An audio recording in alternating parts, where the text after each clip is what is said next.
Welcome to the Hallam Great Escape evaluation. Just sit back, relax, and try not to fall asleep.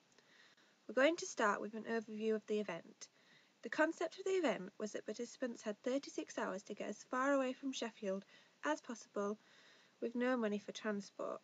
People taking part in the event find family and friends to sponsor them for being part of the event, which is how the money is raised for the charities, in this case, Barnardo's and Sheffield Mincap and Gateway. In the end, there were 39 people that took part in the event in teams of 2 or 3, which was 61 people less than what we had budgeted for. But why did this happen? The marketing began in January, even though we intended for it to start in December. We teamed up with this lovely group called Innovator, who were going to act out our marketing ideas. The primary target market for the event was students, as other universities had already hosted similar events successfully. The marketing appeared to go well, as the Facebook group had over 100 likes in just a week, and the event email had around 120 sign-ups. The marketing involved 6 people dressed in orange jumpsuits parading around university, handing out flyers and causing a scene. This successfully drew attention to the event, so much so that walking past a group of students, one was overheard explaining the event to their friends.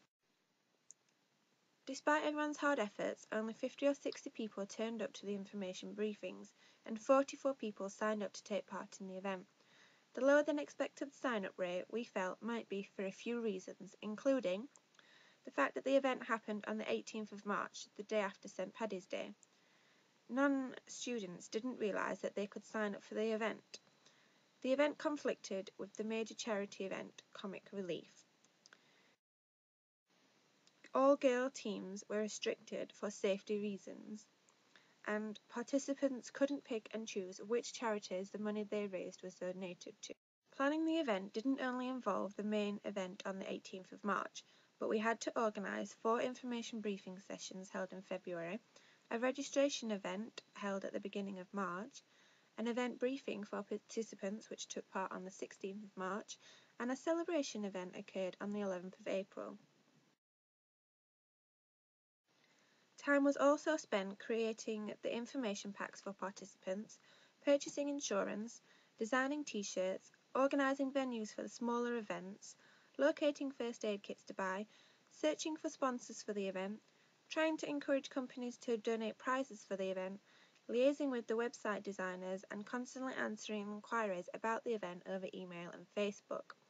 A lot more time went into planning the event than was first anticipated for what was believed to be a simple and relatively low maintenance event concept. So, where did the areas of innovation and creativity come into play for our event? The idea of having a flash mob for our marketing campaign, through using social networking to provide a live stream of the event, and by passing the responsibility of innovation over to the people taking part in the event. The idea of the flash mob was more appealing than the actual thing. Initially, we wanted 10 to 20 people involved in this for maximum impact, all wearing orange jumpsuits and actively promoting the event. However, no volunteers came forward to carry out the flash mob, so it was left to Innovator and ourselves to take on this task, and we were all a bit shy, so the flash mob lost its effectiveness and didn't quite live up to its expectations. But also, the budget only covered the purchase of 7 orange jumpsuits.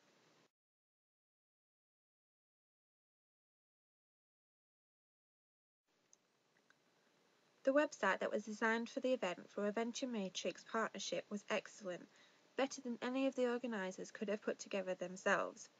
It included a live feed that showed all participants' locations during the event, and was linked to the event Facebook and Twitter pages.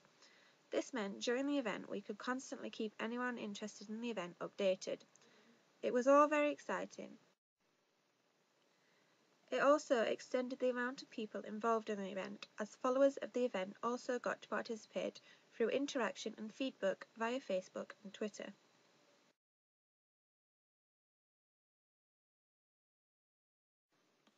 And finally, our greatest source of innovation, allowing the participants to bring their own creativity to the event.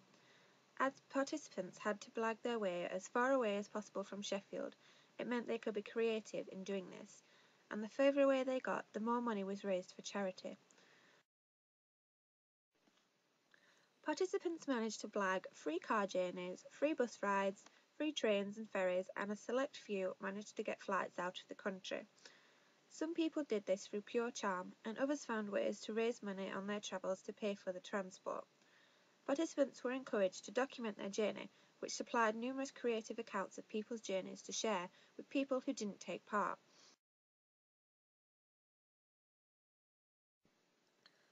Welcome back. I'd also like to mention that we believe the event itself was also considered to be relatively innovative. When discussing ideas for the event, we went through so many concepts that required a venue and typical event management tasks like ticket sales, etc., which we felt we were limited as to what innovation we could put into them. For example, we might have been able to have fancy venue decorations. By choosing to do the Hallam Great Escape, we had no fear of having to sell a certain amount of tickets for the event not to be cancelled, or so as not to lose money, as participants registered for the event, and then the money was used to pay for insurance and t-shirts, etc. It also meant the event had relatively low startup costs, which was an added bonus. Despite these areas of innovation, there were things that didn't work so well. For example, we struggled to find prizes for the event. We managed to secure 2 sat-navs and a mini cruise to Belgium through using people we knew, but outside of this we struggled to get any other prizes. We should have found an innovative way to secure prizes for the participants for making the event so wonderful. It is definitely something that would be changed if we organised the event again. Secondly, although the event concept was really exciting and we had planned to have a control room throughout the duration of the 36 hours of the event, which we felt would be really innovative, it didn't work as well as planned.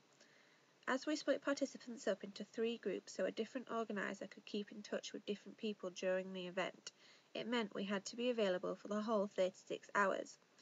This resulted in phone calls in the middle of the night and none of the organisers getting any proper sleep, which slightly hindered their enjoyment of the event. This could have been improved if more people were involved in the control room and if shifts were taken so the organisers could have had time to sleep and eat properly.